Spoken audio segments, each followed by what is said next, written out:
Daniel, capítulo 3, versículos 16 a 18.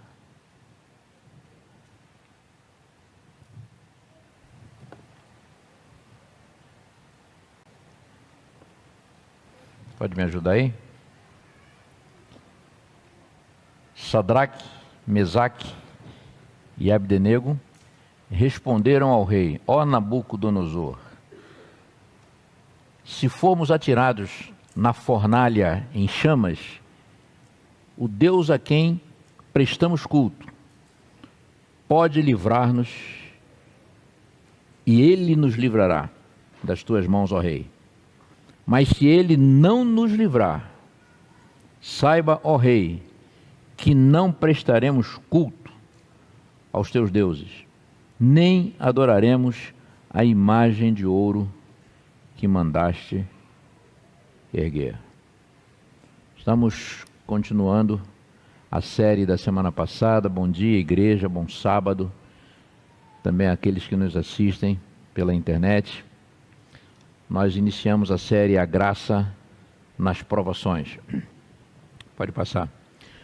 No sermão anterior, ao invés de nós buscarmos uma elaborada explicação teológica ou filosófica sobre o porquê e o para quê do sofrimento, nós vimos a sua origem e vimos o quão inevitável é o sofrimento no mundo de pecado, um mundo sequestrado por um príncipe usurpador, um pobre diabo, já vencido, já derrotado.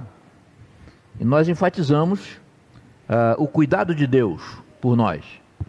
Vimos pela Bíblia que nós não estamos sós, em momento algum. Há alguém que até a restauração final de todas as coisas estará sempre ao nosso lado, sofrendo conosco, quem sabe provavelmente chorando conosco e nos carregando no colo. É o Deus sofredor. Nós falamos sobre o grande conflito e essa guerra cósmica suja, cruel e hedionda que Satanás move contra Jesus Cristo. Uma guerra na qual muitos filhos de Deus, infelizmente, têm perecido e perecerão ainda. Mas Deus, afinal, é quem vencerá. Vimos também que o sofrimento precisa ser encarado sob uma ótica diferente da lógica humana, ou ficaremos loucos, né? E vimos que o conforto e a esperança não virão de uma explicação teológica, não virão de uma explicação filosófica. Na realidade, quem sofre está precisando aumentar a sua confiança em Deus. Então vamos ao sermão de hoje, que é uma continuação, uma sequência lógica. Quando você fala sobre sofrimento, é lógico que você vai acabar falando sobre milagres. Atos capítulo 10, versículo 38 e 39. Não é o que está aqui não, né? Vamos lá. Está aí. Deus ungiu a Jesus de Nazaré com o Espírito Santo e com virtude, o qual andou fazendo bem e curando a todos os oprimidos do diabo, porque Deus era com ele. E nós somos testemunhas de todas as coisas que ele fez, tanto na terra da Judéia como em Jerusalém. Milagres. Milagres. O tema de hoje é mais um item sensível e difícil, de difícil racionalização na vida cristã. Não a ocorrência do milagre em si, mas a ausência do milagre quando nós mais queremos e precisamos dele. É algo que nos frustra, a ausência do milagre. É algo que nos decepciona. É algo que nos entristece e em muita gente causa revolta. Quando eu sofri, em abril desse ano, o acidente vascular arterial na minha vista, que tirou a maior parte da minha visão. Eu hoje estou com cerca de, no geral, de 20% de visão. Dr. Juan acha que é um pouco mais. Mas, de qualquer forma, é uma visão que não me permite mais ler coisas impressas e fazer uma série de atividades. Estou lendo aqui com aquelas letras garrafais que Paulo usou quando escreveu aos Gálatas, não é? Então, vejam, quando isso aconteceu no meu olho esquerdo, eu recebi mensagens de pessoas e igrejas de várias partes do Brasil. Posso dizer de quase todo o Brasil, até em função das minhas viagens de pregação nesses últimos 9 anos. Eu fiquei muito conhecido em muitas igrejas, tenho muitos amigos, e isso é um privilégio para mim. E eu recebi então muitas mensagens de todo tipo, por texto, por áudio, por vídeo, por telefonemas, e dizendo que elas estavam orando por mim. Muitas diziam, estamos pedindo um milagre de Deus. E chegaram a dizer, você é uma pessoa do bem, você é um pregador da graça, você precisa da sua visão. Algumas chegam a dizer, você merece. Deus vai curar você. Nada é impossível para Deus. Basta ter fé, basta orar. E eu confesso que isso me comoveu e comove bastante ainda. Mas eu lembrei que 11 anos atrás, eu tive um problema semelhante na minha vista direita. E fiquei também com as mesmas sequelas que eu tenho hoje na vista esquerda, eu tenho na direita já há 11 anos. No nervo óptico e na retina. E naquela época, eu fui objeto também de muitas orações, né, de muitos desejos de recuperação, de vários amigos em todo o Brasil, mas não houve milagre. Eu não fiquei curado. A questão dos milagres, ela não é só difícil, mas ela é crucial, porque tem muita gente que vem para a religião ou se aproxima de Deus por causa de um milagre. Da mesma forma, há muita gente que abandona a religião ou se afasta de Deus porque não obteve o milagre que buscava. Principalmente quando são situações dramáticas, de tragédias pessoais ou coletivas, fatalidades, ruína e morte. Eu quero ressaltar que nós, como cristãos, cremos em milagres, cremos em oração intercessora, cremos no poder de Deus para curar, para restaurar, para mudar qualquer situação de angústia, de crise, de perigo, de doenças graves, e Deus pode até ressuscitar mortos. E eu tenho certeza que todos aqui já vivenciaram várias situações em que houve fatos tidos como verdadeiros milagres e respostas às orações que foram feitas. Mas, por outro lado, temos que reconhecer também que nós temos visto em grande número de vezes que, independentemente da intensidade das nossas orações, independentemente das horas gastas em vigílias, independente do número de pessoas orando, ou da consagração ou fé dessas pessoas que oram ou das pessoas que sofrem, os milagres, os livramentos, as soluções esperadas não ocorreram. Isso foi verdade também na história bíblica. Há um caso clássico na Bíblia, que todos conhecemos, aquele caso que envolveu Tiago e Pedro. Esse Tiago não era o Tiago, irmão de Jesus, que escreveu a epístola depois. Era o Tiago, primo de Jesus. Tiago, irmão de João, ambos eram primos de Jesus. Esse Tiago, mais ou menos 10 anos depois de Jesus ter voltado para os céus, Herodes Agripa II, pegou esse Tiago na perseguição da igreja, tentando impedir que o cristianismo crescesse, e jogou ele na prisão. A igreja certamente orou, mas não teve jeito. Herodes passou a espada no pescoço de Tiago e Tiago morreu. Aí a Bíblia diz que Herodes ficou cheio de asa, não é? Porque os sacerdotes gostaram, os líderes judeus gostaram daquilo. Aí ele pegou Pedro e botou Pedro na prisão. Certamente iria matá-lo também.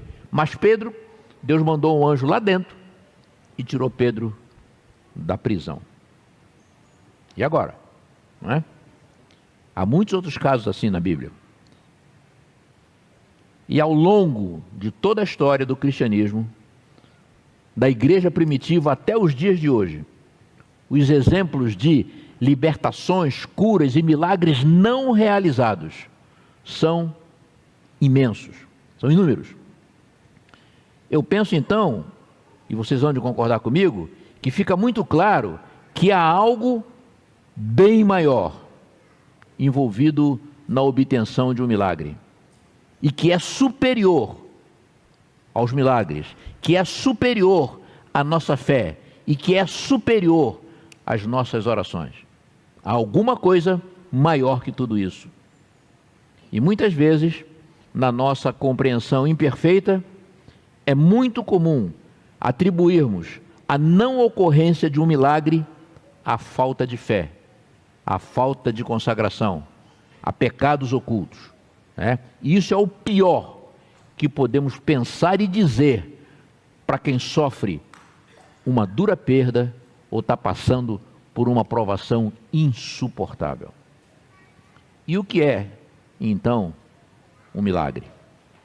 Um milagre, não importa a sua magnitude, não importa se ele foi vivenciado por um indivíduo ou por uma coletividade, ele é sempre uma ocorrência improvável, até impossível, um ato especial de Deus.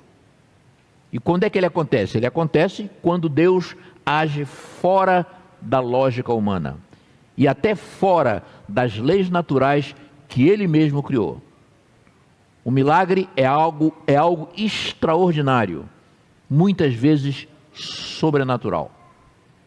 E assim como no sofrimento, os milagres também dão lugar a perguntas que têm respostas complicadas. Não o milagre, mas a não ocorrência do milagre, dão lugar a perguntas que têm respostas complexas e que até nem têm respostas na maioria das vezes. Querem ver algumas? Milagres fazem parte da prática da igreja cristã, como faziam parte no passado? Será que eu tenho que insistir com Deus para obter um milagre? Se eu não insistir, Ele não vai me dar um milagre? Para que servem as nossas orações? Aliás, vamos ver isso no próximo sermão. É o fechamento dessa série. Para que servem as nossas orações? Elas levam de fato Deus a nos conceder um milagre que Ele não estava intencionado a nos conceder? Existem diferenças entre os milagres dos tempos bíblicos e os milagres de hoje? Por que parece que no passado eles eram muito mais espetaculares? Há escassez de fato de milagres nos dias de hoje? Será? Como manter a nossa confiança em Deus inabalável quando o milagre não acontece? E como alinhar a falta do milagre com as promessas de Deus?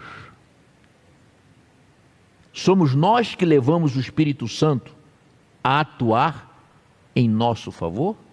Nós o usamos ou é Ele quem nos usa? Irmãos, para elaborar melhor essa narrativa, eu dividi a história dos filhos de Deus em 5 grandes períodos, nos quais Deus se comunicou com o seu povo de diversas maneiras, inclusive através de milagres. Vamos ver.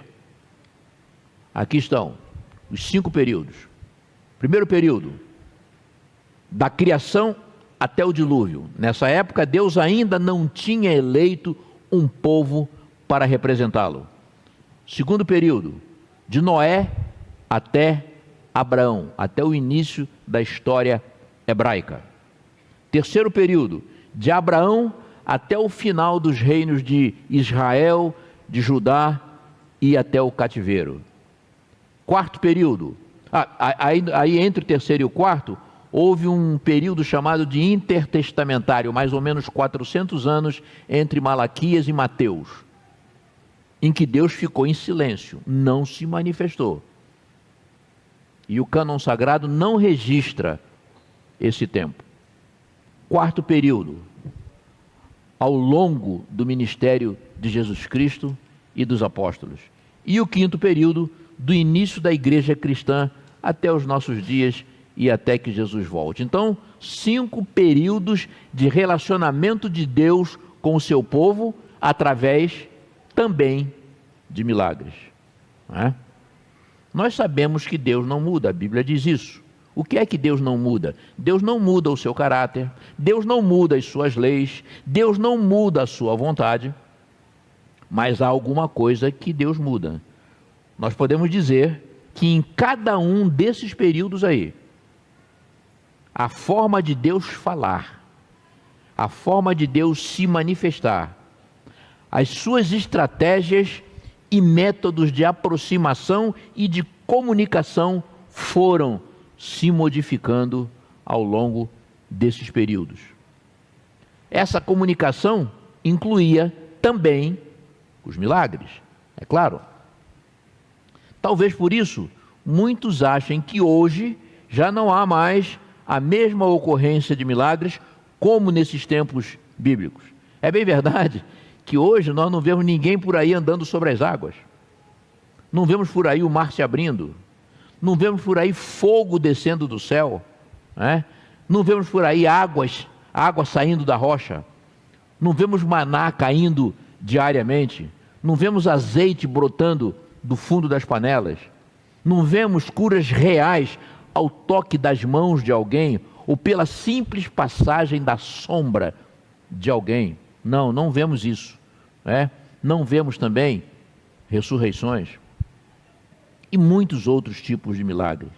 E devido a isso, nós até costumamos reinterpretar os milagres, dando outros significados a ele. Não, mover uma montanha significa mover montanha de dificuldade, por aí vai, não é? Nós não vamos discutir a necessidade ou não desse tipo de milagres que eu citei hoje em dia. Mas nós podemos dizer que assim como naqueles tempos, hoje também há verdadeiros milagres. Há milagres de Deus ocorrendo. Da mesma forma como há também, e havia naquele tempo, as contrafações, as fraudes, os enganos da parte de Satanás. Milagres reais da parte de Deus e contrafações e enganos da parte de Satanás. Por isso, entre os diversos dons dados por Deus para a edificação da sua igreja, junto com o dom de curar e de operar milagres, você encontra também o dom de discernir os espíritos. Está lá em 1 Coríntios capítulo 12, versículo 10. E quando nós lemos sobre os milagres dos tempos bíblicos, tanto do Velho Testamento quanto do Novo Testamento, seja um milagre para um indivíduo ou para toda uma coletividade, nós percebemos algo com muita clareza. Lembram que eu falei a vocês há pouco que o fato de não ocorrerem milagres legítimos, coisas legítimas que nós pedimos. Eu tenho um filho inocente que está morrendo de um mal do qual ele não tem nenhuma culpa. Eu, como pai, pedir a Deus, implorar que ele cure o meu filho, é uma coisa legítima, bíblica, e meu filho morre, não é? Então eu disse que há alguma coisa que deve ser bem maior que tudo isso, e nós vamos tentar entender que coisa é essa. Minha mãe, que foi membro dessa igreja, quando ela se acidentou, ficou 28 dias, 4 semanas no Hospital Adventista, entre a vida e a morte, e ela era uma obreira bíblica que evangelizou muitos pastores que hoje estão aí na ativa, pastores, esposas de pastores, membros da igreja. Minha mãe levou ao batismo, por trabalho pessoal seu, ela é de preparação para o batismo, mais de 1000 pessoas ao longo de 30 anos. E quando ela teve o acidente, igrejas do Brasil inteiro oraram pela minha mãe, mas minha mãe morreu, né? Então, deve haver alguma coisa. Quando a gente estuda então os milagres dos tempos bíblicos, a gente começa a perceber essas coisas.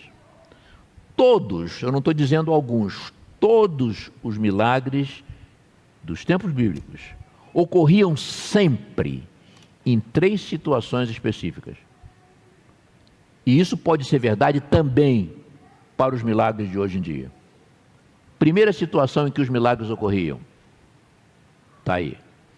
Eles ocorriam para testemunhar o poder do verdadeiro Deus, quando ele julgava necessário. Então eles cumpriam propósitos específicos em relação ao povo de Deus.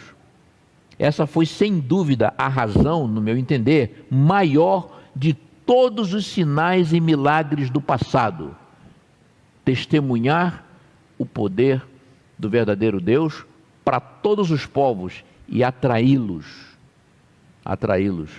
para o culto a esse Deus. Hoje também nós podemos raciocinar dessa forma. O tratamento especial, por que Deus tratou de um modo tão especial aquele povo? O tratamento especial dado por Deus àquele povo tinha uma razão, tinha um propósito particular. Já vão guardando essa palavra propósito, que nós já vamos conversar um pouquinho mais sobre ela. Deus, em sua soberania, guardem também essa palavra. Deus havia estabelecido uma linhagem para ser a raiz de onde viria o descendente da mulher. Nós lemos isso aqui no sábado passado, Gênesis 3,15. Deus estabeleceu uma linhagem da qual viria o descendente da mulher, o renovo, o ungido, o Messias prometido, o Cristo, o grande mistério de Deus, desconhecido de anjos e de homens. Por isso Deus protegia tanto aquele povo. Por isso Deus deu àquele povo promessas. Deus fez alianças com aquele povo. Deus concedeu milagres sem conta àquele povo, embora também permitisse que eles passassem por grande sofrimento. Então, quando enfatizar os termos, nós vamos enfatizar os termos soberania e propósitos. E eu percebo que há quem tenha uma certa dificuldade em assimilar esses dois termos, soberania e propósito. E até em aceitar esses dois elementos como fazendo parte do caráter e da divindade, do caráter de Deus e da divindade. Mas quero dizer a vocês que a Bíblia nos dá uma base segura quanto a isso. Nós vimos isso no sermão passado e vamos falar hoje um pouquinho mais sobre isso. Então nós vimos que uma das condições em que os milagres aconteciam no passado, nos tempos bíblicos, era testemunhar o poder de Deus. Eu falei que eram 3, vamos ao segundo. Os milagres também ocorriam no contexto de expansão do povo de Deus, do reino de Deus, da igreja de Deus, no esforço de propagação do evangelho do reino ao mundo. Isso também é verdade hoje. Vocês lembram que lá na conquista de Canaã, pelo povo de Israel, todos os povos daquela região já sabiam dos sinais e milagres e maravilhas que Deus operava por meio dos hebreus. Vocês lembram de Raabe? Quando os espias chegaram à casa dela, ela falou: eu já ouvi falar de vocês. Todos aqui conhecem as maravilhas que o Deus de vocês realiza através de vocês. Com altos e baixos, foi assim durante toda a história do povo de Israel. Quando Jesus deu a missão, a chamada grande comissão de pregação do evangelho ao mundo, ele disse assim, e disse-lhes: ide por todo o mundo, pregai o evangelho a toda criatura, e estes sinais seguirão aqueles que crerem. Ele diz: em meu nome expulsarão os demônios, falarão novas línguas, pegarão nas serpentes, e se beberem alguma coisa mortífera, não lhes fará mal algum. e porão as mãos sobre os enfermos e os curarão. Foi o que aconteceu, em grande medida, no Pentecostes, lá em Atos capítulo 2. Então, sempre que houver necessidade de expansão da obra de Deus, sinais e milagres seguirão os crentes, também acontecerão. Para quem não sabe, há muitos relatos disso ocorrendo hoje, na África, na Ásia, em arquipélagos e ilhas isoladas, perdidas nos mares, e vai ocorrer cada vez mais na finalização da pregação do Evangelho eterno. Então, a segunda condição para os milagres ocorrerem no passado, e que pode ser uma condição também para hoje, expansão do reino de Deus, crescimento da pregação do Evangelho. Mas eu falei que eram 3 características dos milagres do passado, 3 condições que você consegue enxergar em praticamente todos os milagres relatados na Bíblia. A terceira é essa aqui. Esse é um dos mais relevantes, uma das mais relevantes condições. Os milagres, para sua ocorrência, tinham que estar incluídos no propósito de Deus. Seja para a vida de um indivíduo, para a vida de toda a nação ou para a vida da igreja. É impossível, isso é lógico, é impossível que Deus conceda um milagre se aquilo não fizer parte do seu propósito. Isso foi verdade ontem e seguramente também é verdade hoje. Nenhum milagre ocorre na vida do crente, na vida de um filho de Deus, se não for propósito de Deus concedê-lo.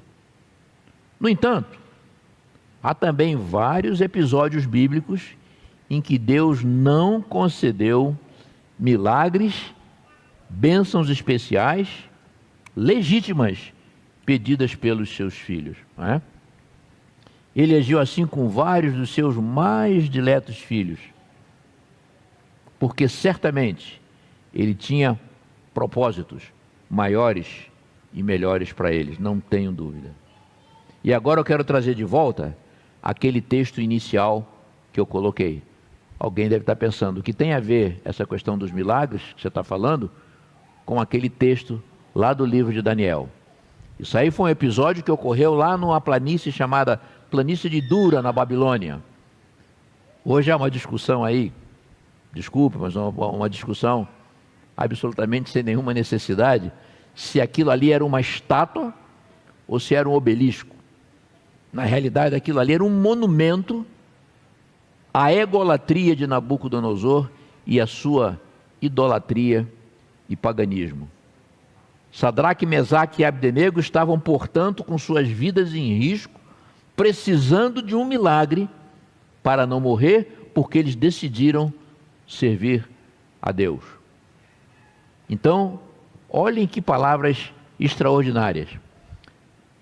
Se formos atirados na fornalha em chamas, o Deus a quem prestamos culto pode livrar-nos, e Ele nos livrará das tuas mãos, ó Rei. Aqui eles manifestaram.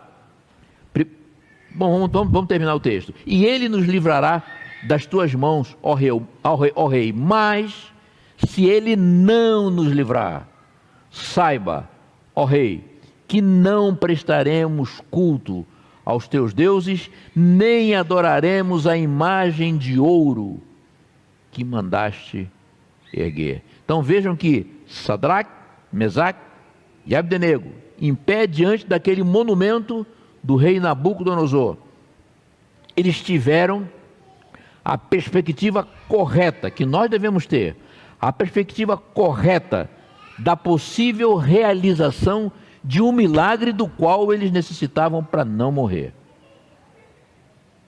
Eles contavam com o milagre, mas contavam também com a não ocorrência do milagre. Ou seja, eles confessaram o verdadeiro Deus diante de Nabucodonosor. Eles reconheceram o poder de Deus para livrá-los da morte, através de um milagre. Mas admitiram e demonstraram que aceitariam a possibilidade do milagre não ocorrer. Então, irmãos, nenhum milagre dos tempos bíblicos, e eu posso dizer também dos tempos atuais, ocorria sem se encaixar numa dessas três situações que só Deus determinava. Nenhum milagre bíblico foi um mero espetáculo divino de poder celestial. Se nós examinarmos os contextos dos milagres bíblicos, nós veremos que sempre houve um objetivo da parte de Deus e eles se encaixavam nessas características aí. E mesmo se nós não conseguirmos enxergar isso, aguardem, estudem um pouco mais, leiam o contexto e vocês certamente vão descobrir que isso estava lá. E pela fé, nós podemos considerar que assim como nos tempos bíblicos, também hoje haverá sempre um propósito divino para os milagres dos dias atuais. Um capítulo totalmente à parte nos milagres bíblicos foram os milagres de Cristo Jesus. Em seus detalhes, em seus propósitos, os milagres de Jesus foram diferentes de todos os demais milagres bíblicos. Eles eram mais do que milagres. João, o apóstolo amado, chega a chamá-los de sinais. Mas há uma verdade que precisamos entender. E eu vou falar de maneira muito clara para vocês. Os milagres de Jesus curando, por exemplo, curando 11 leprosos, como ele criou, 2 paralíticos, 5 cegos, 4 endemoniados, ressuscitou 3 mortos. Esses milagres podem ocorrer hoje, mas, ao contrário do que muitas vezes nós pensamos, o relato bíblico desses milagres de Jesus não são um ensinamento de que milagres como aqueles teriam que necessariamente se repetir nos dias de hoje. Às vezes nós encaramos, Jesus curou, por exemplo, Jesus curou leprosos, Jesus curou todo tipo de doença, e nós achamos então que Ele tem que nos curar nos dias de hoje. Os milagres de Jesus, eles tinham outro propósito, outros propósitos especiais. E esses propósitos eram ligados diretamente à sua missão. Não crer que os milagres de Jesus eram verdadeiros levou Israel à rejeição do Messias e levou Israel a ser rejeitado como povo escolhido. Mas crer naqueles milagres significava vida eterna. Olhem o que disse o apóstolo amado. Jesus, pois, operou também, em presença dos seus discípulos, muitos outros sinais que não estão escritos neste livro, não estão escritos na Bíblia, nos Evangelhos. Estes, porém, que foram escritos para que creiais que Jesus é o Cristo, é o Messias, é o ungido, é o Filho do Deus vivo, e para que crendo tenhais vida em seu nome. Esses eram os objetivos de todos os milagres que Jesus Cristo praticou. Nós podemos acreditar que Jesus fez muito mais que os 35 milagres que constam nos Evangelhos, segundo o próprio João, não é? Mas esses que ficaram registrados tiveram como propósito atestar, comprovar que ele era o Messias e era o Filho do Deus vivo.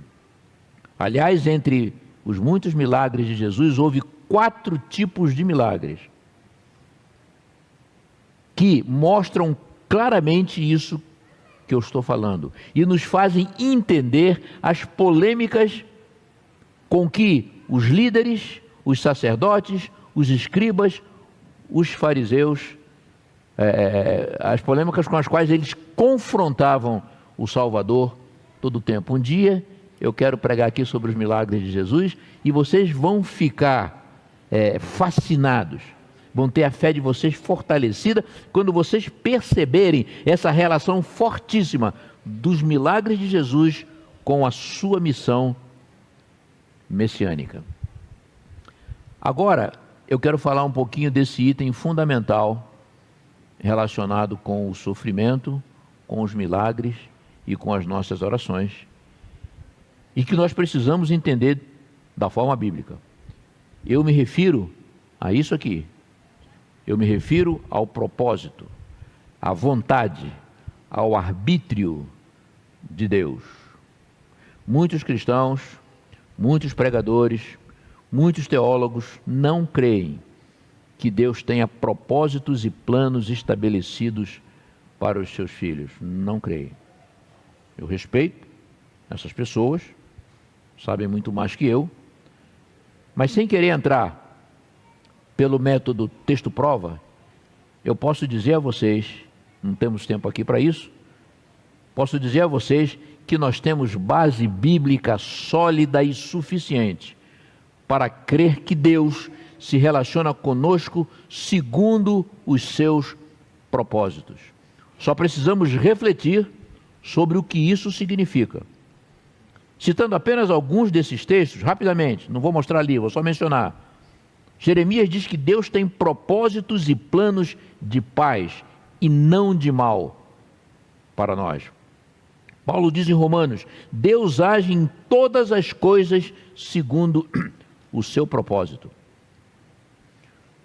Davi diz, Salomão diz, o Senhor faz tudo com um propósito. Davi diz, o Senhor cumprirá seu propósito para conosco. E tem mais um outro texto de Salomão em que ele diz, muitos são os planos do homem, mas o que prevalece é o propósito do Senhor. E tem esse aqui singelo do nosso querido Jó, sobre quem nós falamos no culto passado. Tudo tu podes e nenhum dos teus propósitos será frustrado. Nenhum dos teus propósitos será impedido. Assim, como cristão teísta que eu sou, eu creio que Deus não apenas existe, Deus é. E esse grande eu sou, que tem um nome impronunciável, um nome inefável, um nome maravilhoso, como ele mesmo disse, esse Deus não só existe, ele é, e ele se preocupa conosco. Ele tem planos para mim, e ele quer me dar um futuro. Eu tenho que acreditar nisso. Nisso aqui não tem exegese a ser feita. Isso aqui não tem interpretação. Isso é claro para que qualquer criança possa entender. Mas tem um problema. É possível, com base nisso que eu estou falando, se chegar a algumas conclusões enganosas e equivocadas. Vejam, se Deus tem propósitos para a nossa vida, os quais, segundo a Bíblia, não podem ser frustrados, podemos então considerar que todo o mal também que nos sobrevém é plano e propósito de Deus? E se não é, por que acontece com os filhos de Deus? E veja que eu não estou falando aqui de provações e dificuldades dessas mais comuns do nosso cotidiano. Não. Eu me refiro aqui a verdadeiras desgraças, infortúnios, tragédias individuais ou coletivas, caos total, ruína completa, acidentes fatais inesperados, pandemias letais, morte. É a isso que eu me refiro. E se, como sabemos, isso atinge bons e maus, não estaria mostrando então que os propósitos de Deus podem ser frustrados? Aliás, a minha mulher me fez essa pergunta. Quando eu estava saindo para cá, eu falei: Helena, tem alguma coisa que eu ainda não resolvi direito na minha cabeça, mas eu vou ter que falar sobre ela hoje. Ela perguntou: o que foi? É isso aqui, não é? A Bíblia diz que os propósitos de Deus não podem ser frustrados. Eu consegui entender alguma coisa disso, eu vou passar para vocês. Vocês não são obrigados a concordar, mas eu vou comentar com vocês. E nós conversamos um pouco sobre isso antes de sair, né?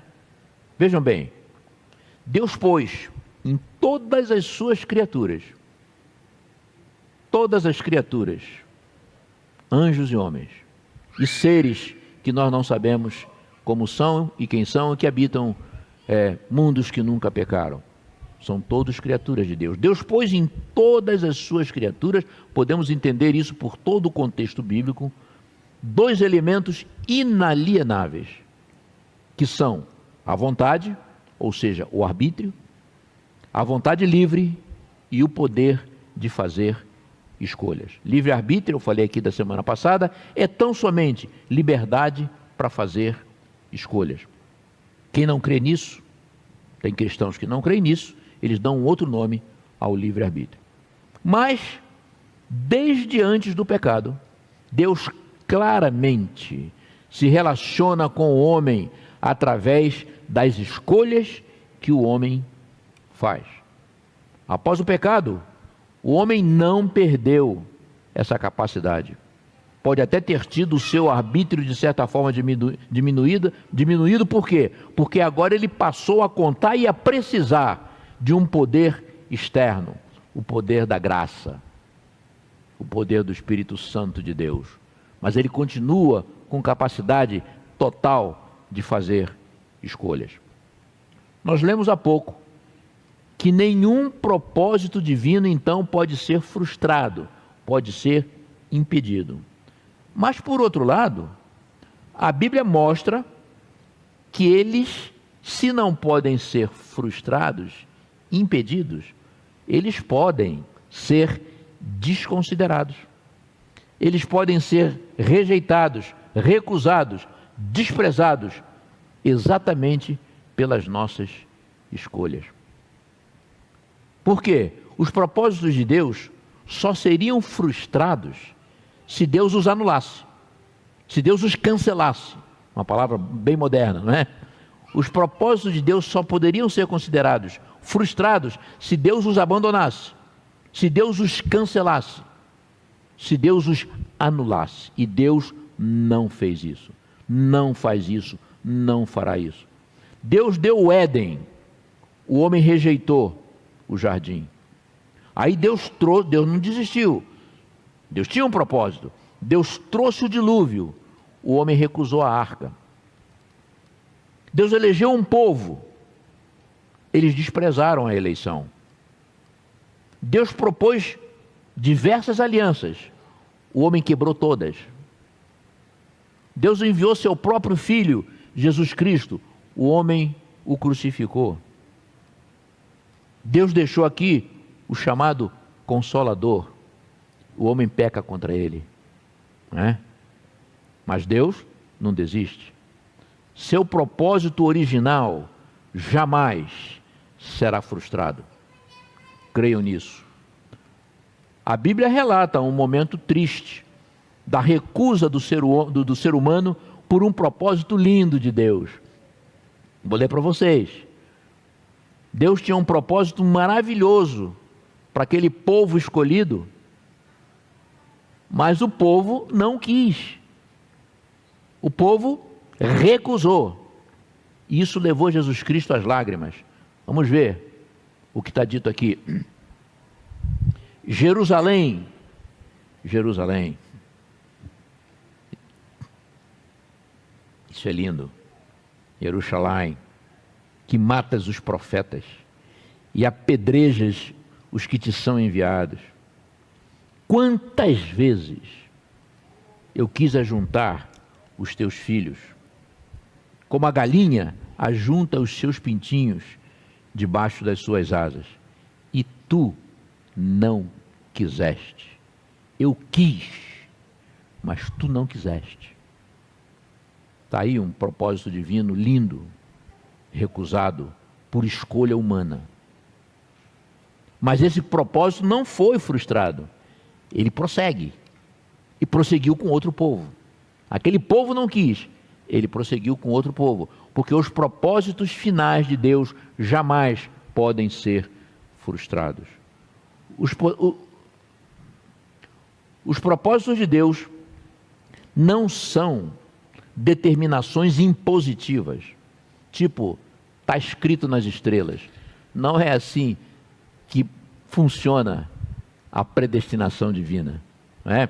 Os propósitos de Deus não são determinações impositivas.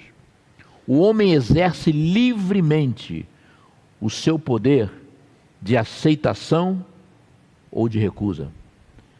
Também nem por isso nós podemos achar que somos transformados em fantoches, em marionetes. Não, não somos fantoches nem marionetes de Deus. Não somos. Nós escolhemos a crença, nós escolhemos a submissão, nós escolhemos a dependência completa de Deus. Então eu posso escolher me tornar um fantoche de Deus. Aliás, se eu tiver que ser fantoche de Deus, marionete de Deus, é a melhor pessoa, né, de quem eu posso me tornar um fantoche.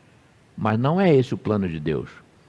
E o fato dele ter um propósito para mim, dele ter planos, desses propósitos não serem mudados, não faz de mim uma marionete ou um fantoche, porque eu posso recusar.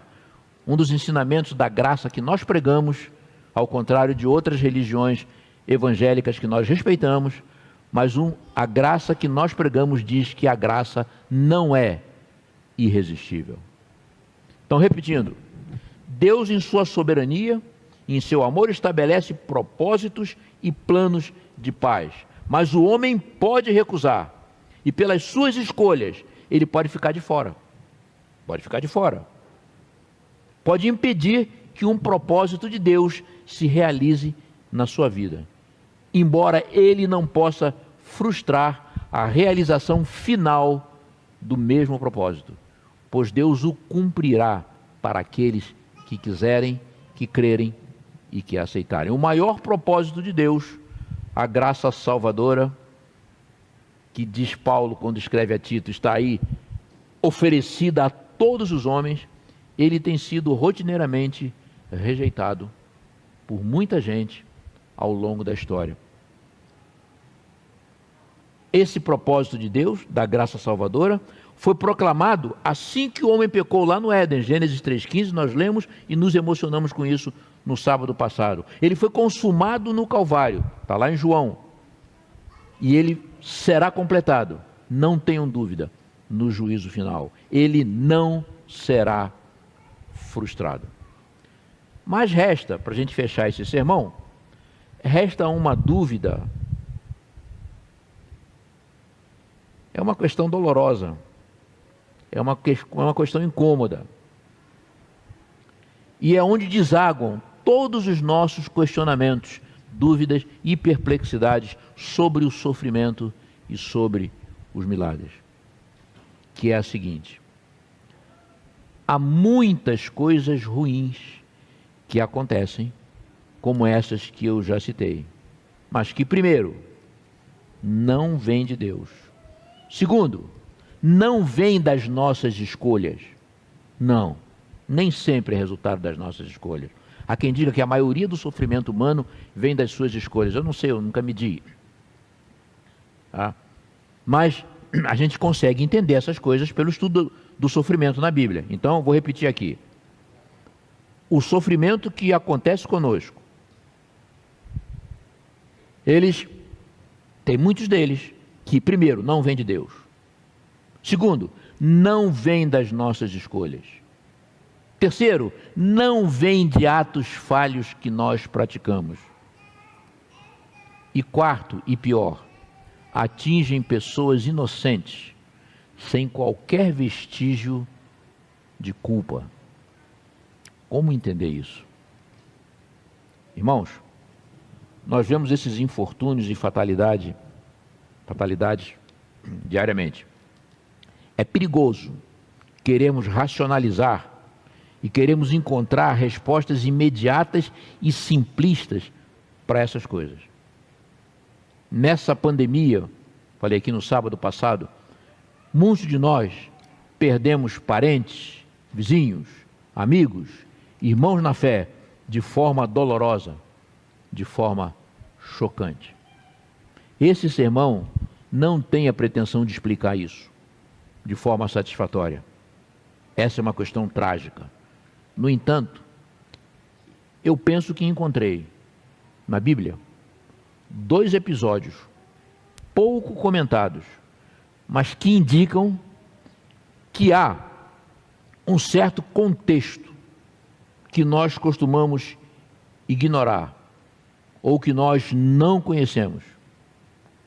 Conhecemos muito pouco.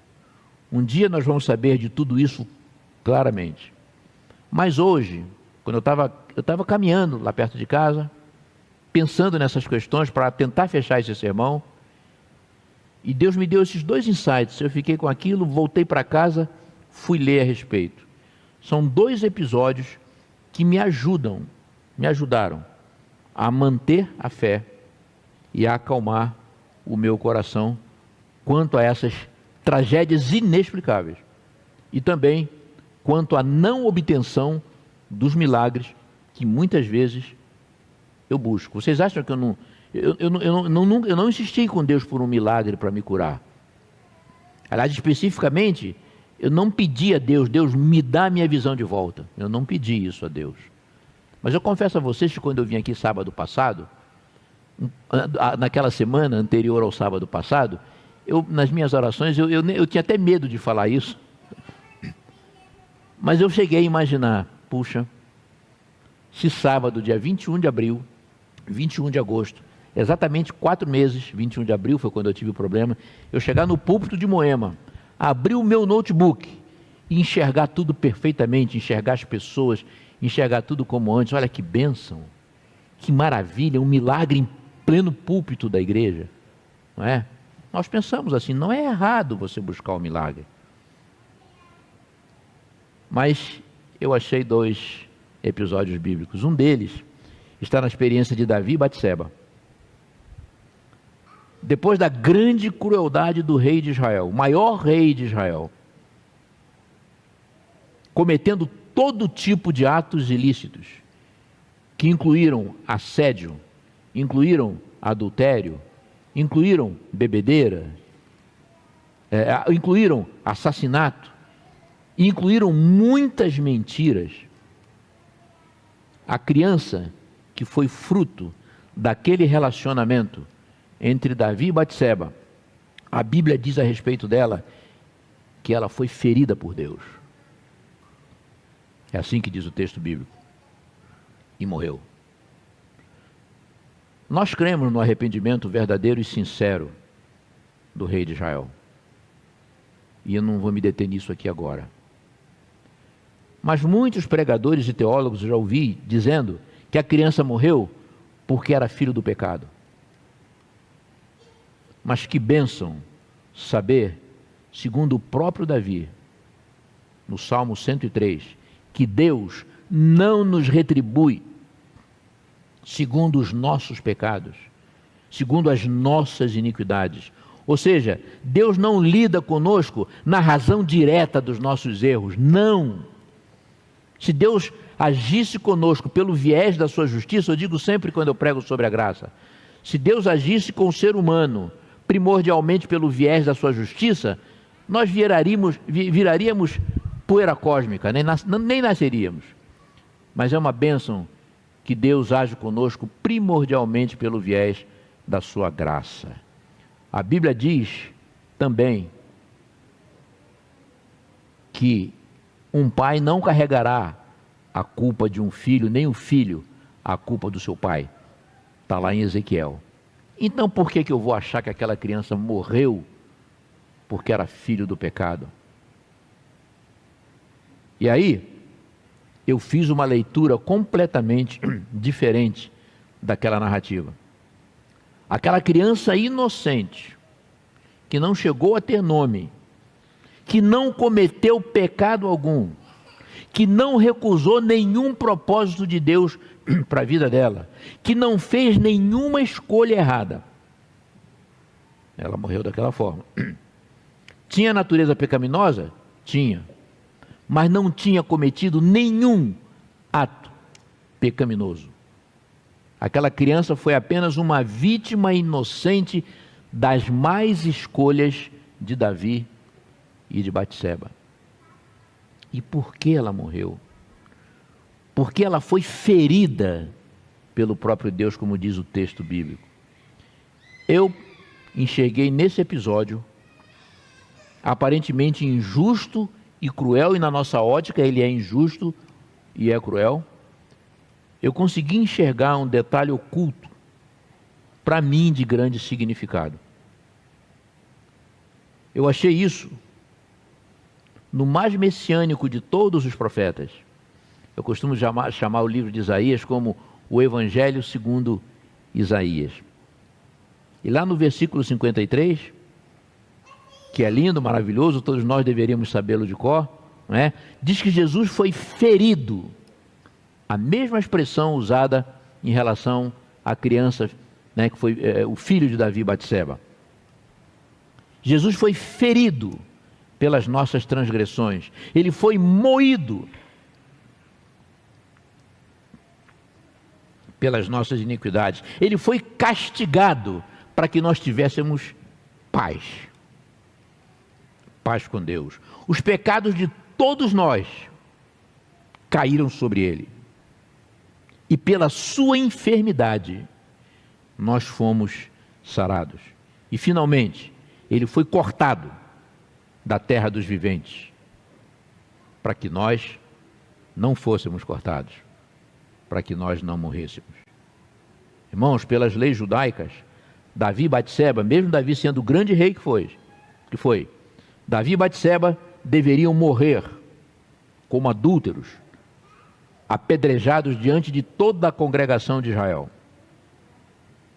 A percepção que eu tenho então é que tanto aquela criança como Urias, o marido de Batseba, morreram para que Davi não morresse.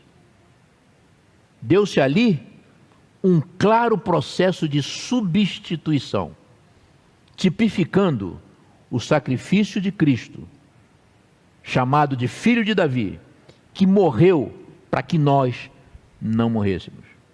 Deus feriu a criança, como feriu a Jesus na cruz.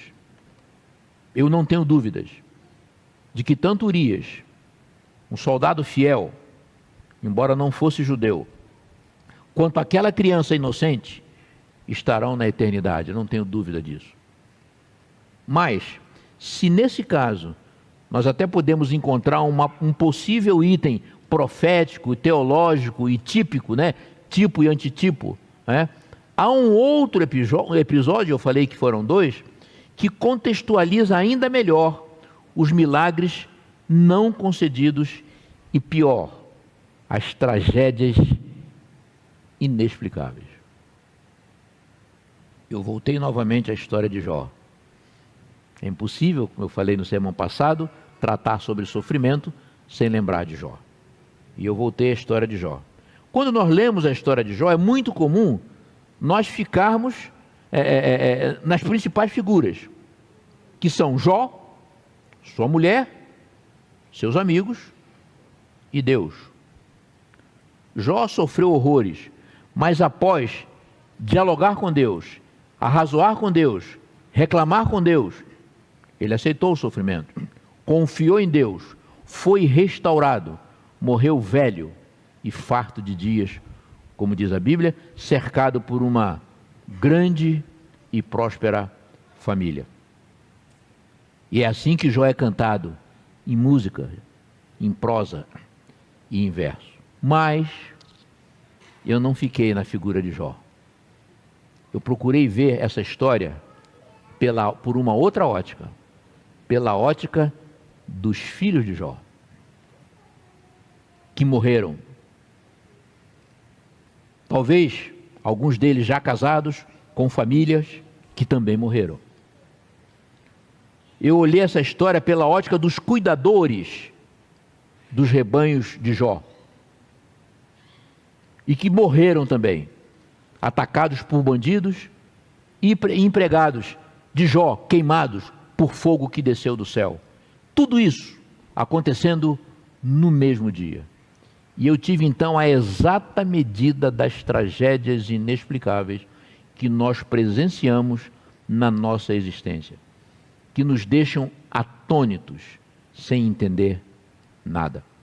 Quando eu penso nos filhos de Jó, nas suas famílias, nos seus empregados, eu lembro de Brumadinho, eu lembro das Torres Gêmeas de Nova York, eu lembro dos que morrem na faixa de Gaza, eu lembro dos moradores das comunidades sofridas das nossas cidades, eu lembro dos conflitos do Oriente Médio, eu lembro da fome da África, eu lembro das tragédias urbanas, eu lembro dessa pandemia. Como não lembrar? Irmãos, finalizando esse sermão, eu quero deixar uma mensagem. Eu não quero que vocês fiquem perplexos. Eu quero deixar uma mensagem central com a seguinte reflexão. Pela fé, eu mencionei isso no sermão passado e nesse, eu já mencionei aqui, eu mencionei um grupo de atributos inerentes ao caráter e à natureza de Deus, segundo a Bíblia. Esses atributos nos garantem conforto e esperança, mesmo em meio ao sofrimento cruel, mesmo em meio à não obtenção de milagres, mesmo em meio a orações aparentemente não respondidas, mesmo em meio à falta de explicações teológicas satisfatórias para as nossas dúvidas. São esses os atributos, e vocês vão lembrar. Deus é soberano. Temos que crer nisso. Mais um atributo. Deus vê o fim desde o princípio. Terceiro atributo. Deus sempre ouve as nossas orações. Não tem essa de que a nossa oração não passou do teto.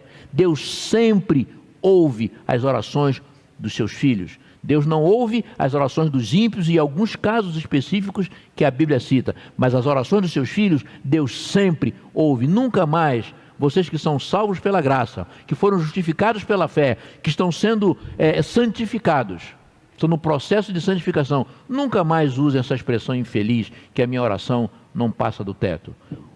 Outra, Deus tem como foco principal em suas promessas a vida eterna e não essa vida.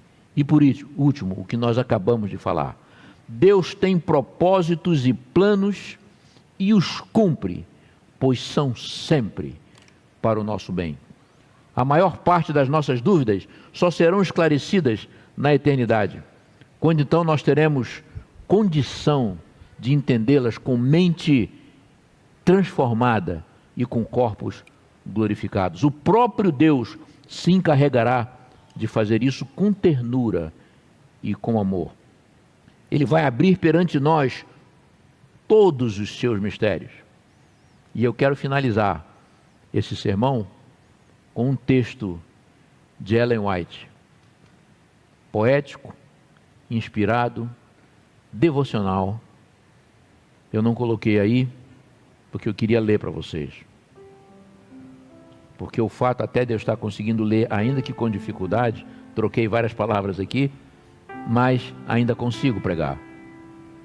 Olhem o que ela diz, prestem atenção, fortaleçam a sua fé com isso aqui, mesmo diante de toda essa perplexidade e falta de explicações.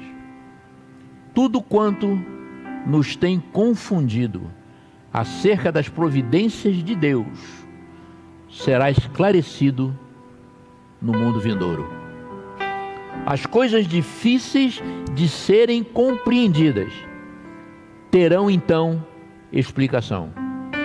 Os méritos da graça nos serão desvendados.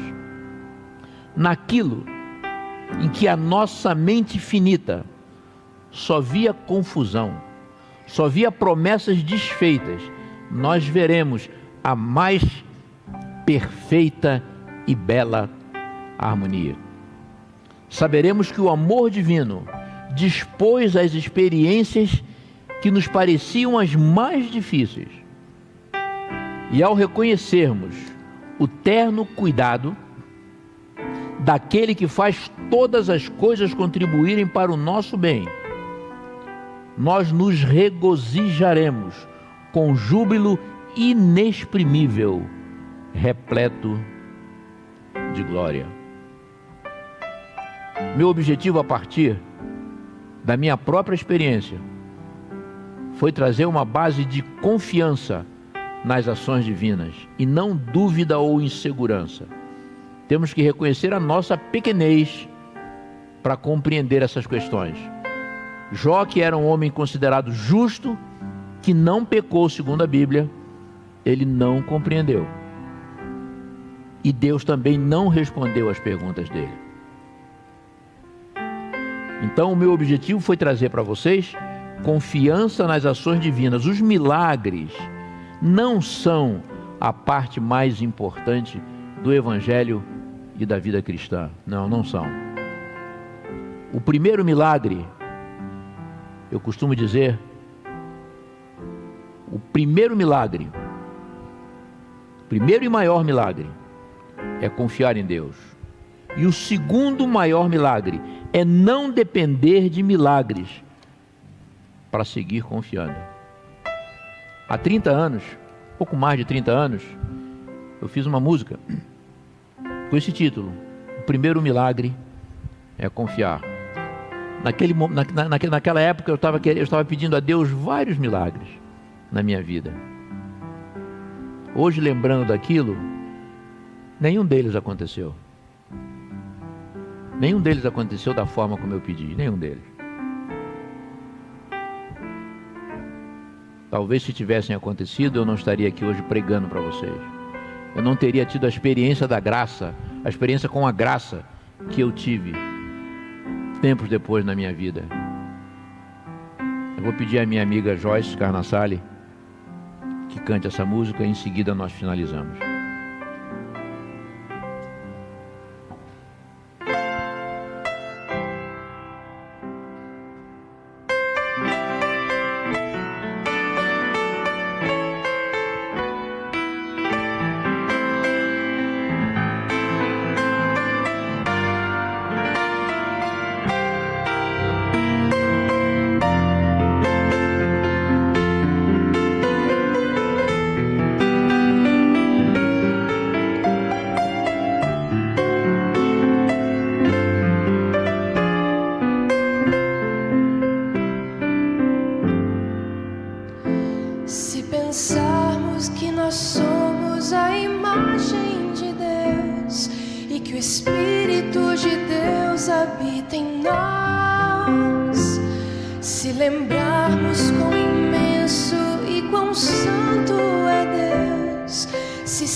Quem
Se o amor de Deus expresso por seu Filho Jesus impressiona e toca o nosso coração, se a paz que tudo excede então começa a crescer, nos invade e enche a vida de emoção,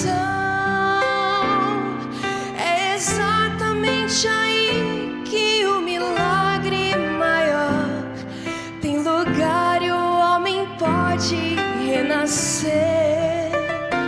Tal momento incomparável todos podem sentir, é a experiência áurea do viver. Quem veio a mim, disse um dia o Mestre Jesus, de modo algum o desprezarei,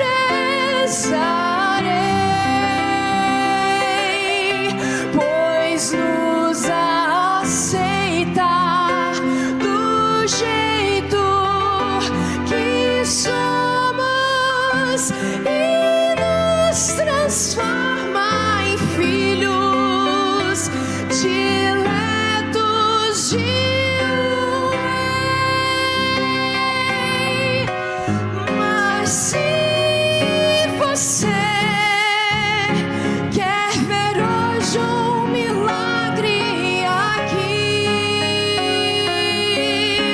pra só então começar a voltar,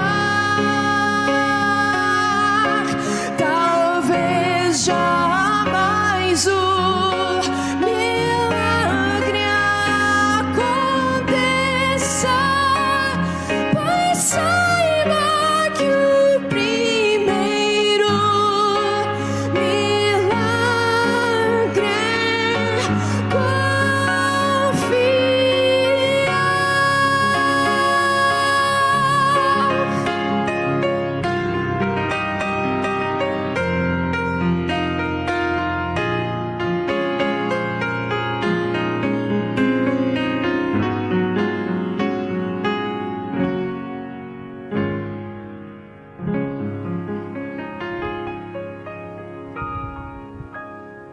Obrigado, Joyce. Eu amo você, viu? Obrigado, Diogo. Amo você também, viu?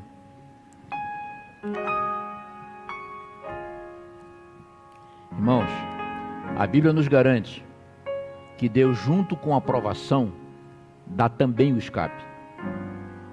O escape pode ser o milagre que desejamos, mas pode ser também uma conformação com a vontade de Deus, sabendo que Ele sofre conosco. É um Deus sofredor. Seu Filho foi chamado de servo sofredor. Mas não nos enganemos, Ele está no controle do mundo, está no controle da nossa vida. Maranata. Amém. Vamos orar?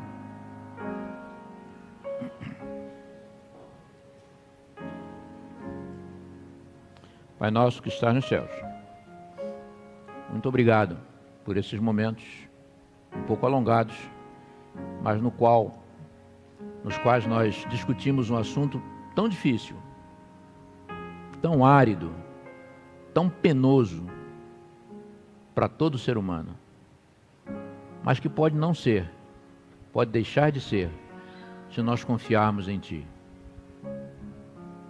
Que não seja um milagre que nos conduza para Ti, e nem seja a falta do milagre que nos afaste de Ti. Que não dependamos do milagre para continuar crendo em Ti.